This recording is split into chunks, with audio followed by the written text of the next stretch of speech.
Had a technical interruption there, but let's just carry on. So, as I was saying, the problem seems to be come quite early on in this book, which is about page 20, I think, where we get these classification of the fingerprint patterns.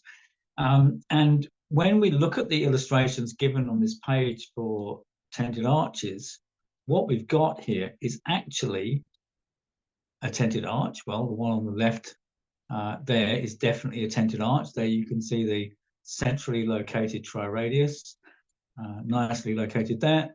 And then we've got the ridge going up and over like that. And so that is your classic tented arch. And yet a second example over here, oh, well, that's not a tented arch, that's a loop. So if we follow the ridges around here, we can see that they go up and they recurve back there in an absolute classic definition of a loop. We don't know if it's radial or ulnar, but it's probably ulnar since most of them are. And yes, of course, the ridges go over the top, but that's what they do in all loop patterns. That's not the significant factor. Significant factor is, as you can see here, this ridging up here comes up this way and it recurves back that way.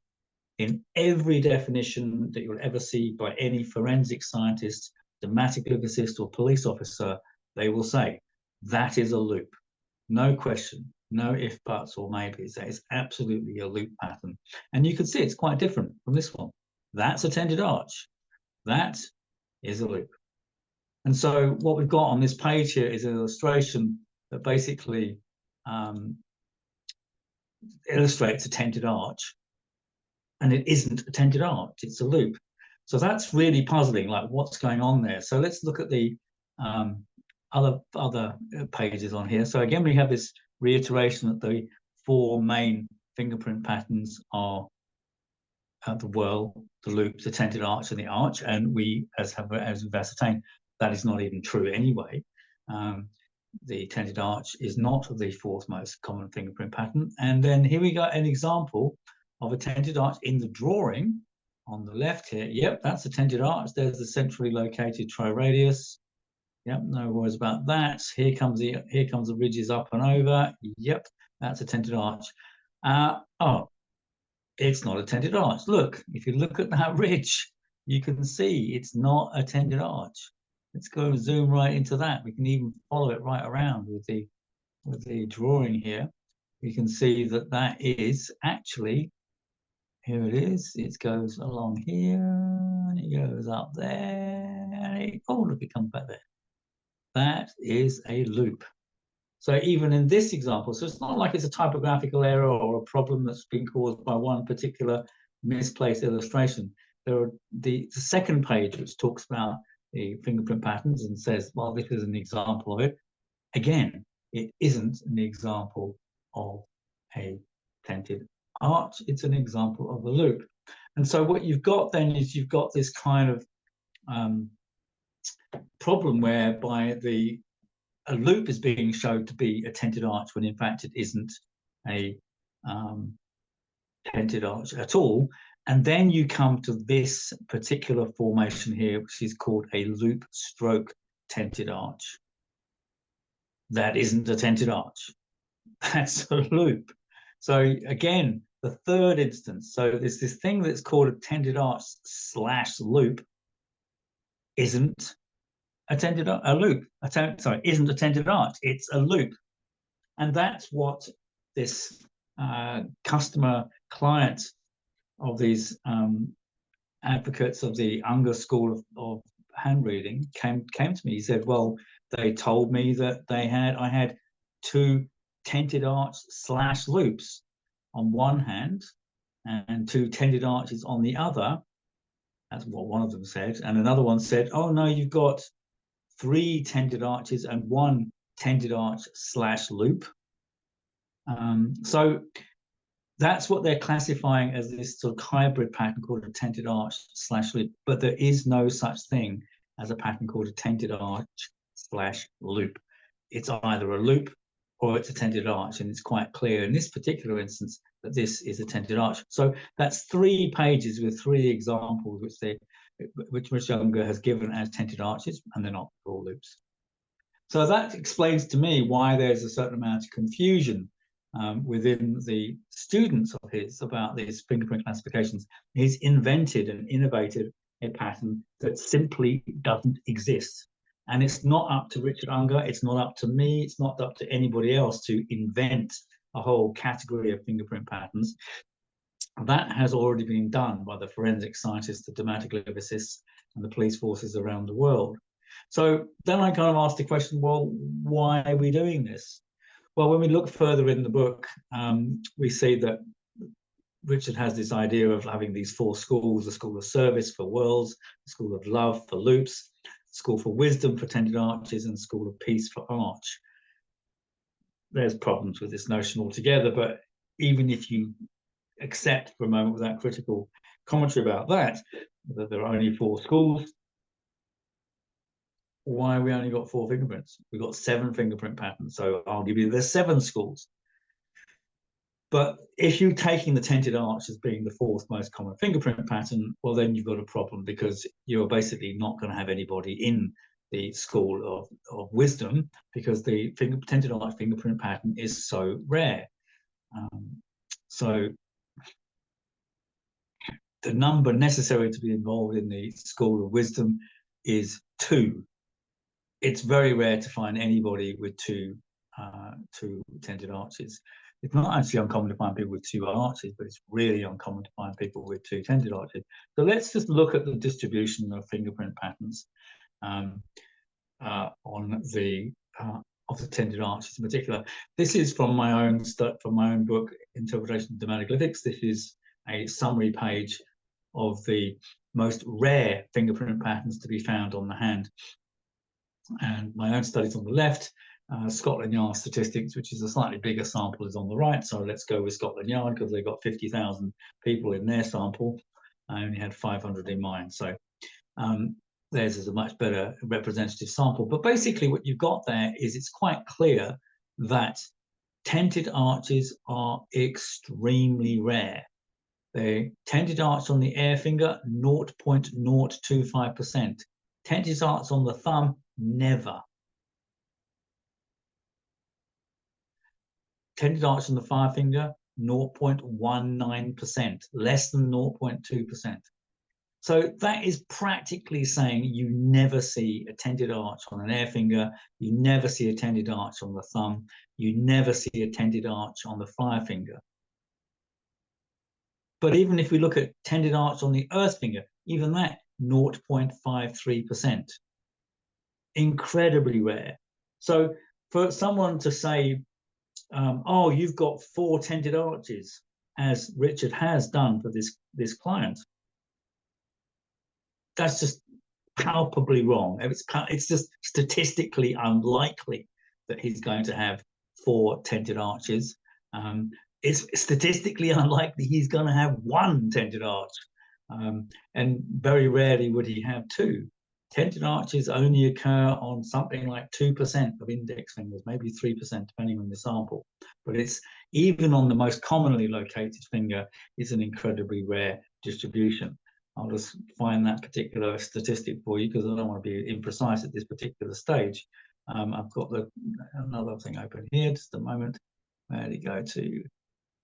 There we go. It's one right there. So the tented arch on the water finger, yeah. So in my study it was 4%. In Scotland Yard it was 2%. So a tented arch on the water finger is also incredibly rare at 2% of index fingers.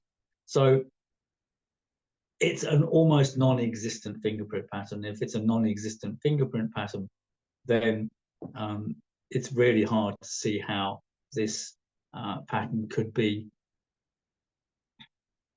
on any other digits at all. You know, it's basically too rare to be counted. So it's unlikely anyone's going to have 2. It's unlikely, and it's certainly unlikely that they're going to have 4 tented arches.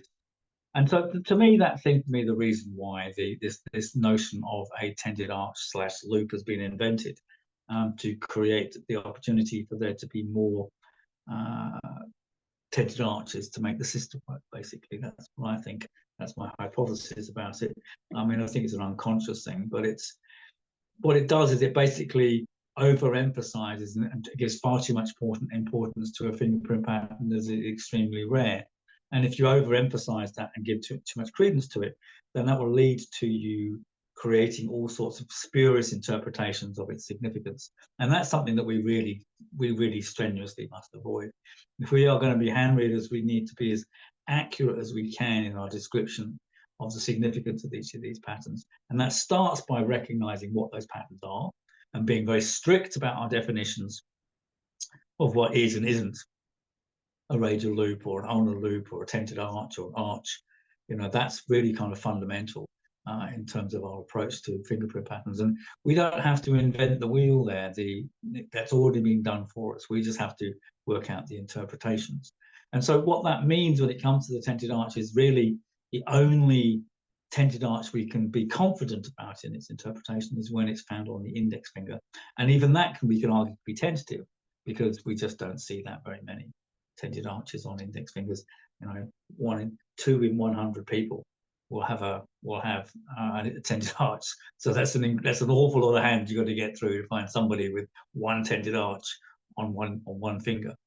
You know, let alone 3 or 4. So we don't know what 3 and 4 tented arches mean. We don't know really even what a tented arch on the earth finger means. Beryl Hutchinson is brave enough to make some suggestions in her seminal book, Your Life in Your Hands, in 1967.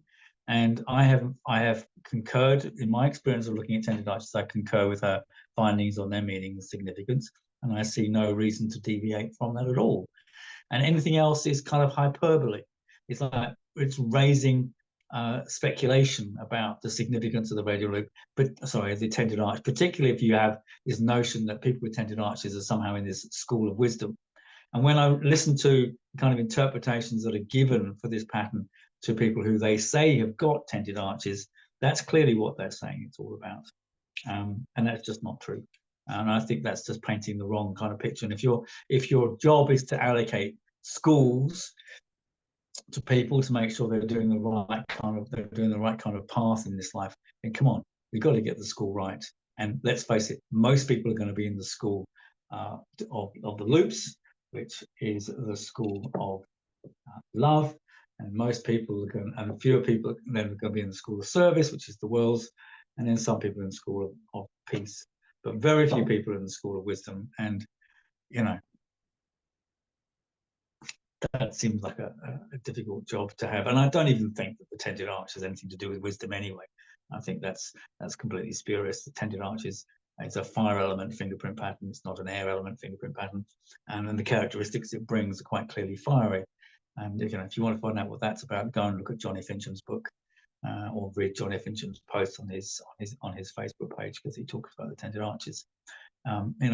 Somebody like Johnny is very empirical in his approach to hand reading. Somebody like Andrew Fitzherbert, very empirical in his approach to hand reading, and even Beryl Hutchinson. Now, these are people who are looking at hands as experienced in real life and building up an understanding of the significance of a pattern from the experience of reading people with those patterns in their lives. And that is always going to be the best way for doing hand reading.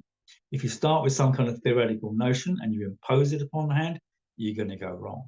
If you start with some theoretical notion that itself is based upon something like a misclassification, then you are leading yourself and other people up the proverbial gum tree. And that isn't the practice of a good hand reader. And that isn't something that's advisable to do. And it's a shame because, as I said, Richard Unger and we corresponded for 30 years. But honestly, he asked me if I would write a review of the book, and I actually couldn't write a review of the book because I got stuck at that point. I actually couldn't follow the rest of the system. It was like, well, it all falls down basically on this fact that they've invented a fingerprint pattern that doesn't exist, misclassified the fingerprint patterns, and argued that the tented arch is the fourth most common fingerprint pattern when it quite clearly isn't. And that's not me that's saying that. That's Francis Galton, Frederick Cherrell, and every forensic scientist, every dermatoglyphicist, every Schaumann and Alter. And I know that Richard knows all that stuff because he's one of the fewer people in the world who's actually read all the medical dermatoglyphic literature as I have. So I know he knows this. So Richard, if you're listening to this, if you watch this, don't take it too harshly. I'm not being too critical of that, but yeah, it's a mistake, and it would be good if that mistake was not perpetuated, because your students seem to think that is the right idea, and it quite clearly isn't. All right, so that's all I'm going to say about tended arches. Yeah, be careful with your classification. It's the same thing with any diagnostic art. If you get the diagnosis wrong, then you're going to get the prognosis and the treatment completely wrong as well. And that's as much true for chirology as it is for medicine. So be clear about what the fingerprint patterns are, how they're formed, what they look like, and then you'll get them right. All right, I'll leave it there.